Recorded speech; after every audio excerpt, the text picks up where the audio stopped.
And as we enter the holidays, we might be reuniting with family members we haven't seen in some time.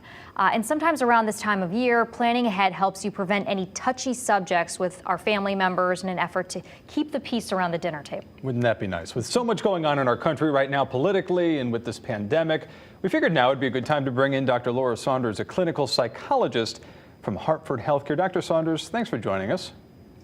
Thank you, Ben and Jen, for having me. All right, I'll ask you, how do we avoid World War III? Do not talk about politics at the Thanksgiving, at Christmas, at holiday meals, dinners, family gatherings. Don't do it. It is just a recipe for disaster and divisiveness. And the newfound thing is also talking about vaccinations. Who's vaccinated? I mean, you'd prefer to be around people that are vaccinated, but you don't necessarily want to get into great debates about vaccines and vaccinations because it can cause a lot of divisiveness. Well, how do you handle someone at your table who has incredibly strong opinions that just keeps going? You might not agree with them, but what's the best case scenario? How can you react in a way that doesn't undermine what they're saying, but also kind of ends the conversation if you don't want to have it?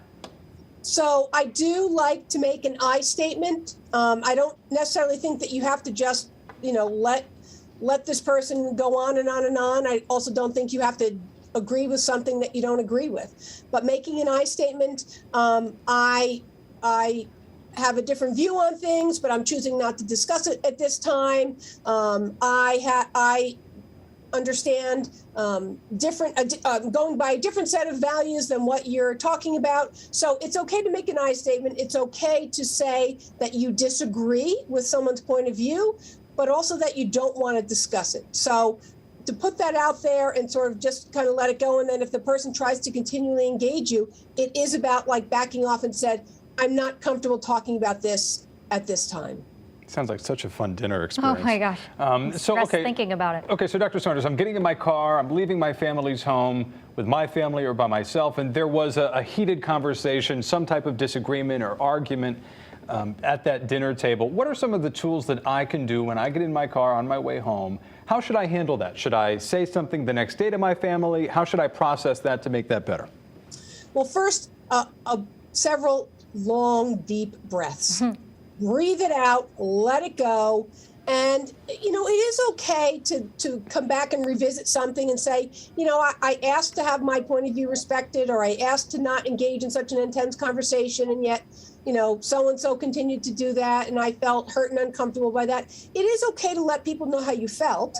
But honestly, in those situations, the best thing you can do, and the only thing that you have control over, is yourself and your own reactions. So working on letting it go and starting fresh is the best thing to do. And just pick, a dish at the dinner that you can immediately talk about how wonderful it is, right? What can we do to change the subject, right? Right, exactly. You change the subject. Let me go help in the kitchen. Who doesn't need help in the kitchen during gatherings? I have to go to the bathroom. Use some sort of an exit strategy, especially if you feel like someone's being particularly combative because they know you have a different point of view. So do things to protect yourself. Help yourself to feel kind of better.